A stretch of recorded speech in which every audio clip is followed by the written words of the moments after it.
नमस्कार 91.2 NIVH हेलोदून में आप सभी का स्वागत है।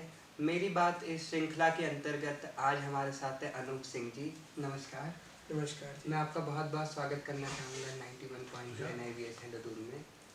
बहुत बहुत शुक्रिया विवेक, आपका बहुत बहुत शुक्रिया। ये हमारे ही संस्थान के आदर्श विद्यालय के एक स्टूडेंट भी हैं और भोजपुरी सिंगिंग इंडस्ट्री में ये लगातार काम कर रहे हैं और इनकी एक नई एल्बम भी लॉन्च होने वाली है। क्या नाम है सर? एल्बम का नाम है बेटा से दूर। बेटा से दूर। तो हम सबसे पहले इनका परिचय इन्हीं से जानते हैं। जी विवेक जी, मेरा नाम पूरा अनूप कुमार सिंह है। मैं 2008 में मॉडल स्कूल NIVH में आया था, तभी NIVH के नाम से जाना जाता था फर्स्ट में। इसके बाद मेरी पढ़ाई यहीं से हुई और चौथी कक्षा में जब मैं था तब से क्रिकेट खेलना शुरू किया, फिर उसके बाद बाकी सारे स्पोर्ट्स में भी रहा। 8th क्लास से मैंने वोकल्स शुरू की क्योंकि तब ये 5th क्लास में जब मैं था तो हाउस सिस्टम आ गए थे, लेकिन मैं 6th 7th में कुछ करता नहीं था। बट 8th से मैंने वोकल शुरू की और 9th से फिर तबला भी सीखा। 4 साल में तबलिस्ट भी हूँ 4 साल मैंने तबला भी सीखा उसके बाद स्कूल में। तो मेरे पहले गुरु हैं रमेश सर, जो हमारे स्कूल में म्यूज़िक टीचर है। रमेश सर ने 5वीं क्लास में मेरा हाउस शुरू हुआ था, उसके बाद पहला गाना मुझसे गवाया नन्ना मुन्ना राही हूँ। और उसके बाद धीरे धीरे मैंने यहाँ से फिर 2020 में 12वीं पास की। बहुत अच्छा अनुभव रहा। इसके बाद दिल्ली गया, मैं दिल्ली जाके फिर अच्छा रहा और मेरा जन्म यहीं का है, उत्तराखंड टिहरी गढ़वाल का। मैं टिहरी से हूँ, एक गांव से हूँ और बस यही है। तो आप विजुअली इम्पेयर्ड कैसे हुए और विजन में लॉस्ट कैसे हुआ? मतलब बाय बर्थ है कि? मैं बाय बर्थ ब्लाइंड हूँ और मेरी नज़र की जो नस है वो बाय बर्थ एक ही है बीच में, और वो भी सूखी हुई है, उसमें ब्लड नहीं चलता। ओके। जो डॉक्टर ने क्या डायग्नोस किया, क्या बीमारी है? डॉक्टर ने कहा कि देखिए वैसे तो नस सही होने में कोई दिक्कत नहीं है, हो जाएगी, ब्लड भी फ्लो हो जाएगा, बट एक दो ही प्रॉब्लम है, या तो ये भविष्य में मर जाएगा या तो पागल हो जाएगा। 10% चांसेस है कि थोड़ा बहुत ठीक हो जाए। तो मेरे घर वालों ने कहा कि नहीं फिर ठीक है, ब्लाइंड ही ठीक है और कुछ तो करेगा ही अपने जीवन में। तो बस उसके बाद फिर मैं यही है जी। और स्कूल के बारे में कैसे पता चला? फैमिली को मतलब इस फील्ड का आइडिया था कि मतलब कैसे हुआ?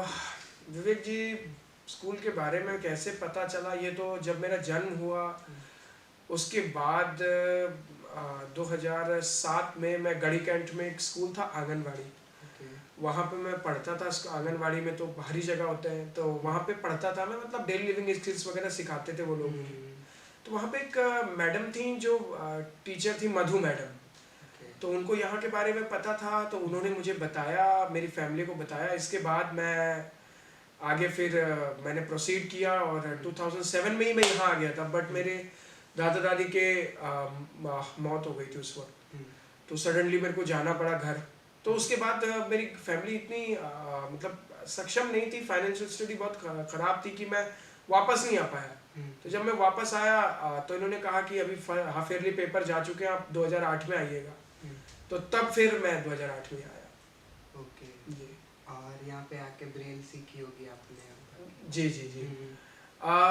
यहाँ पे आने के बाद मेरा एक्सपीरियंस ऐसा था कि अगर मैं उस बैच की बात करूँ तो सबसे ज़्यादा अगर रोने वाले का अवार्ड दिया जाए तो अनूप को दिया जाना चाहिए। सबसे ज़्यादा रोता था तो मैं रोता था। ऐसा क्यों? इसीलिए कि एक तो मुझे घर से दूर रहने की आदत नहीं थी, और मैं आपको बताऊं तो 2007 में जब मैं यहाँ पहली बार आया था तो मैं इतना रोता था कि मेरी दादी को लगता था कि ये नहीं रह पाएगा। उसी वजह से मेरी दादी की डेथ हुई थी, उनके कोहनी में दर्द था, फिर वो कोमा में चली गई थी, 7 दिन तक कोमा में रही।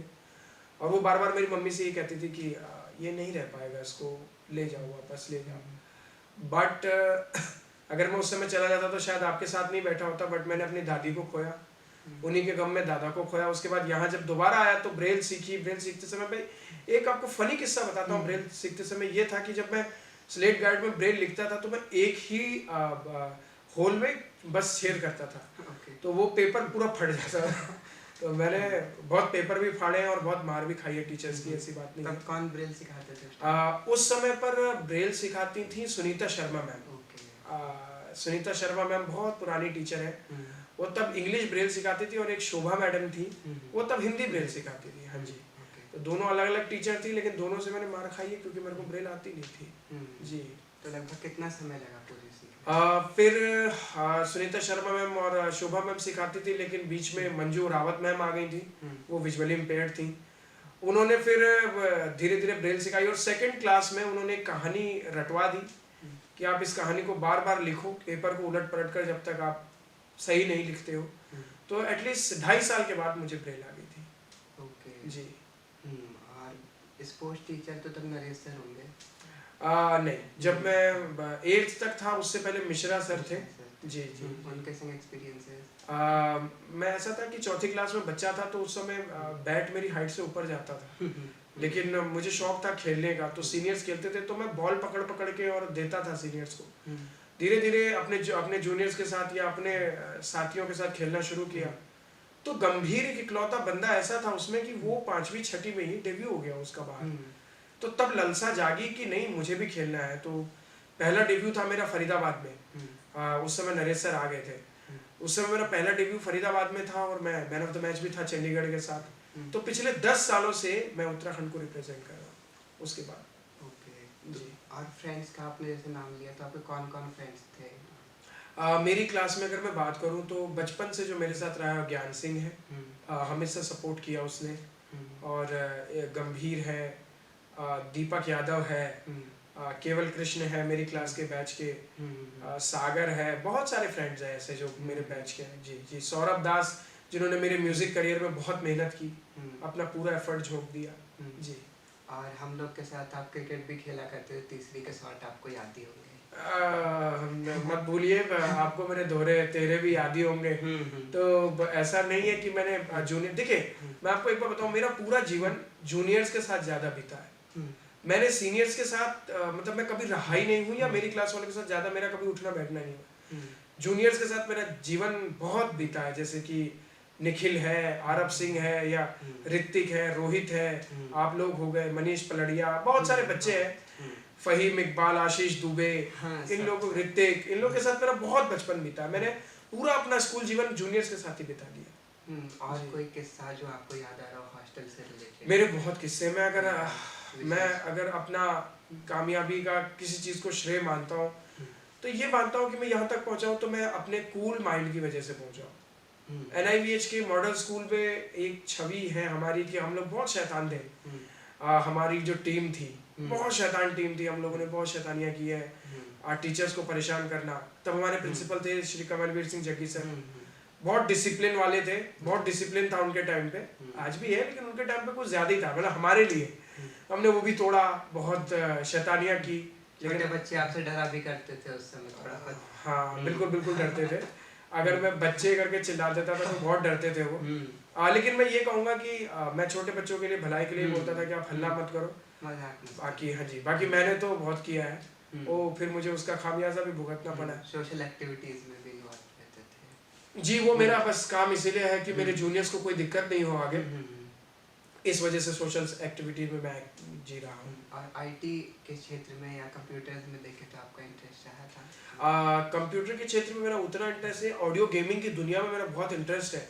और मैं सारे विजुअली इम्पेयर्ड्स को कहूँगा कि अगर आपको अपनी टाइपिंग सुधारनी है या फिर आपको थोड़ा सा IT के क्षेत्र में आगे आना है तो एक ऑडियो गेमिंग की दुनिया है अपनी, जैसे कि normal people free fire, PUBG खेलते हैं, या आप देखते हैं बहुत सारे गेम्स खेलते हैं। तो हमारी ऑडियो गेमिंग की ब्लाइंड्स की भी एक दुनिया है जहाँ पे बहुत सारे ऑनलाइन गेम्स जैसे आप लोगों से मिलते हो, रशिया, पाकिस्तान, श्रीलंका, अफगानिस्तान, यूक्रेन, या फिर बहुत सारी कंट्रीज से। जैसे कुछ गेम्स का आप रेफरेंस बताना चाहिए? देखिए मिस्ट वर्ल्ड चल रहा है अभी, द मैसेकर चल रहा है अभी, और बहुत सारी गेम्स हैं ऐसी, तो खेल सकते हैं आप लोग जो लैपटॉप में, मतलब खेलने के टाइम मनोरंजन को बिताना है तो वो खेल सकते हैं आप। टाइपिंग, लोगों से बात करेंगे तो टाइपिंग स्किल्स बढ़ेंगी आपकी, नॉलेज होता है अलग अलग कंट्री का, तो ये चीज़ें हैं। तो जो अपकमिंग जनरेशन है VI फील्ड की, उनको आप क्या कहना चाहिए, किन क्षेत्रों में वो अपना विस्तार कर सकते हैं? ऐसा कोई क्षेत्र नहीं है जहाँ VI अपना विस्तार कर ही नहीं सकता। मैं आपको एक किस्सा सुनाता हूँ मेरी टीम का। मेरी टीम में जो मेरा YouTube चैनल है, अगर आप उसकी एडिटिंग टीम की बात करेंगे, लोग कहते हैं कि एडिटिंग रिकॉर्डिंग नॉर्मल लोग करते हैं, कुछ लोग हम जैसे हमारे स्टूडियोज़ में भी हैं तो करते ही हैं, बट मेरी टीम का अगर आप एग्जांपल लेंगे ना तो शुभम कुमार सिंह जी हैं, इदरीश अहमद यहीं के पढ़े हुए हैं, दोनों यहीं के मेरे जूनियर्स हैं। आप यकीन नहीं करेंगे वो एडिटिंग भी वही करते हैं सॉन्ग्स की और रिकॉर्डिंग भी वही करते हैं मेरे सेटअप से। तो वीआई फिर ऐसा कोई क्षेत्र नहीं है जहाँ वीआई नहीं कर सकता। उनकी एक प्रोडक्शन है IAS प्रोडक्शंस, उस वो उनका भी यूट्यूब चैनल है, आप वहाँ भी जा देख सकते हैं। तो वीआई किसी भी क्षेत्र में कुछ भी कर सकता है। और अर्निंग के पोटेंशियल्स कितने, जैसे फाइनेंशियली भी कैपेबल होना जरूरी है आपके फील्ड में, फील्ड में, तो मेन अर्निंग का सोर्स क्या रहता है, कैसे होता है? मेरी बात करेंगे तो मेरा अर्निंग का सोर्स रहा है, मैं बहुत छोटे छोटे प्रोग्राम करता रहा था इससे पहले। सुंदरकांड पढ़ता हूँ मैं, रामचरितमानस पढ़ता हूँ मैं, बहुत सारी चीज़ें करता हूँ। तो तबलिस्ट भी हूँ, तो तबला भी बजाता हूँ। और मैं आपको एक किस्सा सुनाता हूँ अर्निंग से पहले कि इस स्टूडियो में जो गीता प्रेस की 4 हनुमान चालीसाएं आप सुनते हैं घनश्याम सर की आवाज़ में, उसमें जो तबला है वो मेरा है। चारों में मैंने रिकॉर्ड किया है। मुझे आज भी वो किस्सा याद है, मुकुल सर रिकॉर्डिस्ट थे उसमें, और हम लोग रात को 8 बजे से 11 बजे तक यहाँ पे स्टूडियोज़ में रिकॉर्ड करते थे। तो वो स्नेह और वो प्यार भी मैं नहीं भूल सकता। राजकुमार सर थे और मुकुल सर रिकॉर्डिंग करते थे तो बार बार बोलते थे कि अनूप यार तबले का बेस नहीं आ रहा, तो मैं भी कई बार सर को बोलता था कि सर ये नहीं आ रहा। तो हमने 12 बजे तक वो रिकॉर्ड किया है। लेकिन इसमें भी अर्निंग ये है कि जब आप यहीं से सीख के जाते हो विवेक, तो आगे आपको क्या होता है कि लोगों के साथ जब आप मिलते हो तो फिर आपको काम करने में ईजी होता है, और फिर आप प्रोग्राम कर सकते हो बैठने उठने का, तो फिर अर्निंग हो जाती है, एक नेटवर्क बिल्ड हो जाता है। हाँ जी, एक नेटवर्क बिल्ड हो जाता है जी। हाँ जी, हाँ जी जी। और कोई विशेष किस्सा जो आप बताना चाहें? मैं यही बताना चाहता हूँ कि यहाँ से निकलने के बाद जब मैं आगे गया, लेकिन मैं बताना चाहता हूँ कुछ कि यहाँ से जब आप जाते हैं, ये जन्नत है आपके लिए। जब आप यहाँ से जाते हैं यूनिवर्सिटीज़ में पढ़ने के लिए अलग अलग, तो वहाँ आपको बहुत दिक्कतें आती हैं। पर मैं वीआई के लिए यही कहना चाहूँगा कि आप लोग कुछ भी कर सकते हो, बट उससे पहले आप अपने आप को स्टैब्लिश करो। और मैं तो ये कहना चाहूँगा कि जैसे मेरी फैमिली है, तो मेरी फाइनेंशियली बहुत ख़राब कंडीशन है, मैं इतना पैसा नहीं लगाता किसी भी चीज़ में। बट अगर आप प्यार से किसी से बात करेंगे या आगे किसी के साथ चलेंगे या प्यार से किसी के साथ रहेंगे, तो डेफिनेटली आप इतनी ऊंचाई पे पहुंच सकते हैं कि कहीं नहीं। और दूसरी बात यह है कि काम करने के लिए सबसे बड़ी बात होती है आपका बिहेवियर, जो कि मैं पहले भी बोलता रहा हूँ।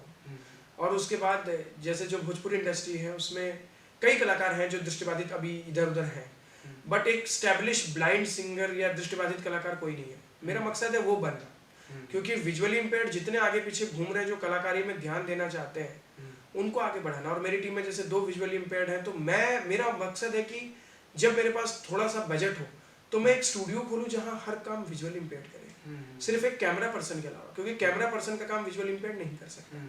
उसके अलावा मैं चाहता हूँ रिकॉर्डिंग, मिक्सिंग, मास्टरिंग, जो कि जैसे मेरे साथ विजुअल इम्पेयर्ड करते हैं वहाँ भी विजुअल इम्पेयर्ड करें। एक इंस्पिरेशन का जी जी, एक इंस्टीट्यूशन ऐसा मैं खोलना चाहता हूँ अपनी तरफ से जिसमें सब कुछ विजुअल इम्पेयर्ड करे।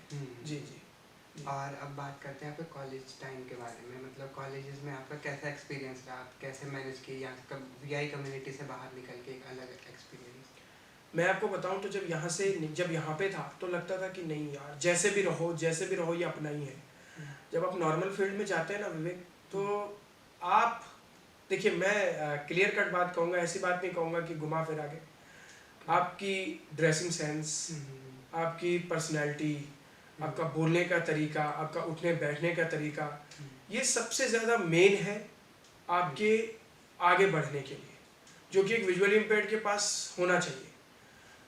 बेसिकली यहाँ पे हमारे जो स्कूल में टीचर्स हैं सब कुछ सिखाते हैं, तो मैं चाहता हूँ कि विजुअली इम्पेयर्ड को अलग अलग यूनिवर्सिटीज़ में जाने के लिए सबसे पहले वो रखना चाहिए। इसके बाद प्रोफेसर से आपको कैसे बात करनी है, क्लासेस में आपको टाइम पे जाना है, और सबसे बड़ी चीज़ कहूँगा मोबिलिटी। जितनी आपकी मोबिलिटी अच्छी होगी उतना आप अपने आप को आगे स्टैब्लिश कर पाओगे।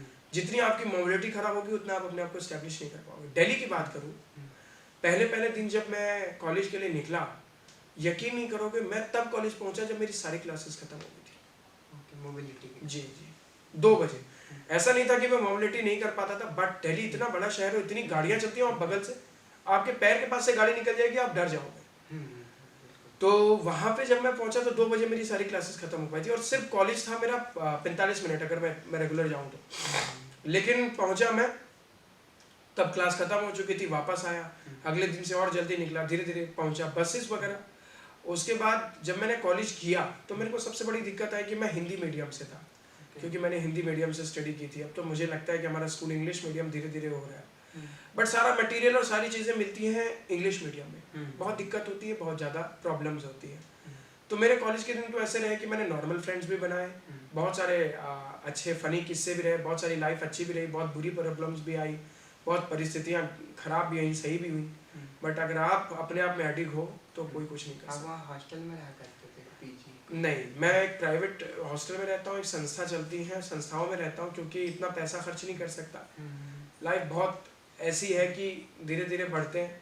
तो 1400 रुपये एक संस्था है, उनका किराया, वहीं पे रहता हूँ, आज भी रहता हूँ और पिछले 3-4 साल से रह रहा हूँ। जी जी जी। और कोई नया बात जो आप बताना चाहें इससे रिलेटेड, अपने कॉलेज लाइफ से रिलेटेड? कॉलेज लाइफ तो मैं यही कहूँगा कि कुछ प्रोफेसर्स थे जैसे यहीं के टीचर्स की तरह मुझे बहुत अच्छा मानते थे। वो कहते थे कि मैं बहुत इंटेलिजेंट हूँ, बहुत कुछ कर सकता हूँ लाइफ में। तो मैंने अभी वेंकटेश्वर कॉलेज में परफॉर्म किया, स्टीफन्स में परफॉर्म किया, करोड़ीमल में परफॉर्म किया। तो वहाँ के कुछ प्रोफेसर्स ने आशीर्वाद देके कहा कि तुम बहुत बड़े एंटरटेनर कहोगे, तो कहलाओगे या बन जाओगे। तो बस यही बात है, कॉलेज लाइफ में यही सब करो, आपको परफॉर्म करना है। तो एंटरटेन इंडस्ट्री बहुत बड़ी है विवेक, लेकिन उसमें जाने के लिए आपको थोड़ा बेशरम होना पड़ता है, परफॉर्म करना पड़ता है। परफॉर्म आप नहीं करेंगे, जैसे अगर मुझे कोई कहते कि गाना सुना दो और मैं नखरे करके चला जाऊंगा, तो मैं एंटरटेन इंडस्ट्री में आगे नहीं बढ़ सकता। मुझे अपने काम के लिए पागल होना पड़ेगा। अगर मैं पागल हो जाऊंगा अपने काम के लिए तो मुझे कोई नहीं रोक सकता। जी, जबरदस्ती करके दिखाना होगा। जी, होता यह है कि इससे ज़बरदस्ती नहीं कहेंगे, इसे कहेंगे कि अगर आपको उस काम का पागलपन है तो वो आपको करना पड़ेगा। सड़क पे भी अगर कोई कह देगा तो आपको 2 लाइन गा के सुनाना पड़ेगा। जी, इससे आपको 10 लोग जानेंगे और आप आगे बढ़ेंगे। मैं आप कोई ऐसे पढ़ाई कर रहे हैं, मतलब किन किन चीज़ों में इन्वॉल्व है ओवरऑल? अभी मैं आपको बता दूं, मैं तबला भी बजाता हूँ, इन्वॉल्व हूँ, उत्तराखंड टीम में भी इन्वॉल्व हूँ। मैं एमए में सोल से, स्कूल ऑफ ओपर लर्निंग DU से, उसमें वो भी पढ़ाई कर रहा हूँ। एल्बम्स भी मेरी रिकॉर्ड हो रही हैं, प्रोग्राम्स भी मैं कर ही रहा हूँ, और बस इन सब चीज़ों में इन्वॉल्व हूँ। जी। और फ्यूचर, आपका फ्यूचर के रिलेटेड क्या प्लान्स हैं? फ्यूचर्स के रिलेटेड मेरे यही प्लान्स हैं कि अभी मैंने SSC में अपना पेपर दिया है, MTS में, गवर्नमेंट जॉब का। उसका रिजल्ट अवेटेड है, देखिए कब आता है। दूसरी बात यह है कि एल्बम्स तो मुझे करनी है, गाना मैं मरते दम तक नहीं छोड़ सकता, वो मेरी ज़िंदगी है सर, वो मेरी लाइफ है। क्रिकेट में मैं इन्वॉल्व हूँ, कोशिश करूँगा आगे भी रहूँ, तबला बजाता ही हूँ, आगे भी बजाऊँगा। और बाकी मेरे से किसी भी मेरे दोस्त की, जूनियर की हेल्प हो सकेगी, कोई एंटरटेनमेंट इंडस्ट्री में आना चाहता होगा, कोई दिल्ली आना चाहता होगा, तो उसके लिए मैं तत्पर तैयार हूँ। और जो आपका MA है वो कौन से ऑनर्स में है? मैं हिस्ट्री ऑनर से ही ग्रेजुएटेड हूँ और हिस्ट्री से ही मेरा MA है। और आगे कोई UGC नेट या फिर JRF वगैरह? नहीं, हिस्ट्री में मेरा पास इंटरेस्ट था तो वो कर लिया, बाकी म्यूज़िक वगैरह के फील्ड में ही जी आगे जाऊँगा। जाना है जी जी। और म्यूज़िक रिलेटेड कोई पढ़ाई करना चाहेंगे आप? देखिए, वैसे मेरे दोस्त भी कहते हैं और मेरे को भी लगता है कि मुझे वोकल में बहुत कुछ करना है, क्योंकि वोकल्स में जितना आप कर लो उतना कम है। थोड़ा बहुत रियाज अपनी तरफ से करता हूँ, बाकी रमेश सर जैसा कोई गुरु ढूंढ रहा हूँ बाहर जो कि सिखा सके। तो उसमें से 2 लोग मिले हैं मुझे, एक सिंगर संतोष रसीला जी जो कि वहीं के सिंगर हैं जिनके साथ कोलैबोरेशन एल्बम आया था, मुकेश मुरारी जी हैं वहीं पे म्यूज़िक डायरेक्टर उसी कंपनी में, सागर भैया हैं जो हमारे स्कूल से पास आउट हैं और रेलवे में जॉब कर रहे हैं अभी। तो ये 3 लोग हैं जिनकी वजह से मैं अब आगे बढ़ पा रहा हूँ। जी। तो अब आते हैं, थोड़ा सुनना चाहेंगे आपसे म्यूज़िक जो आप करते हैं उसका कुछ हिस्सा आप सुनाए करता हूँ। बिल्कुल। तो अभी नवरात्रे चल रहे हैं तो मैं आपको एक छोटा सा माँ का मंत्र सुनाना चाहता हूँ बस, क्योंकि माता रानी के सिवा तो कुछ भी नहीं है दुनिया में। मैं फिर कहूँगा, माफ़ कीजिएगा, गला ख़राब है, जुकाम है मुझे। ओम जयंती मंगला काली भद्रकाली कपालिनी दुर्गा क्षमा शिवा धात्री स्वाहा स्वधा नमोस्तुते। जी। बहुत ही बढ़िया, नवरात्रि का टाइम भी चल रहा है और ये मंत्र माता से रिलेटेड। जी। और इसके बाद कोई पूरा एक गाना सुना देते हैं जैसे। क्या सुन, आप ही बता दीजिए क्या सुनना पसंद करेंगे, मैं वही सुन। जो आपको सबसे ज़्यादा प्रिय हो, जो सबसे ज़्यादा पसंद हो एक। देखिए, भोजपुरी इंडस्ट्री में एक ऐसे सिंगर हैं जिनको मैं अपना आइडियल सिंगर मानता हूँ, गुरु मानता हूँ, आदरणीय श्री पवन सिंह जी। उन्हीं की कुछ लाइन मैं आपको सुना देता हूँ। एक सैड सॉन्ग है बड़ा प्यारा, मैं जिससे NIVH में भी फेमस हूँ। पूरा सुनाइए। कोशिश करूँगा कि पूरा सुनाऊँ, जितना मुझे याद होगा। सनहिया लगावल बहुत बात नहीं खे, सनहिया लगावल बहुत बात नहीं खे, नजरिया चुरावल बहुत बात होला, केहू के मुआवल बहुत बात नहीं खे, मुआ के जियावल बहुत बात होला।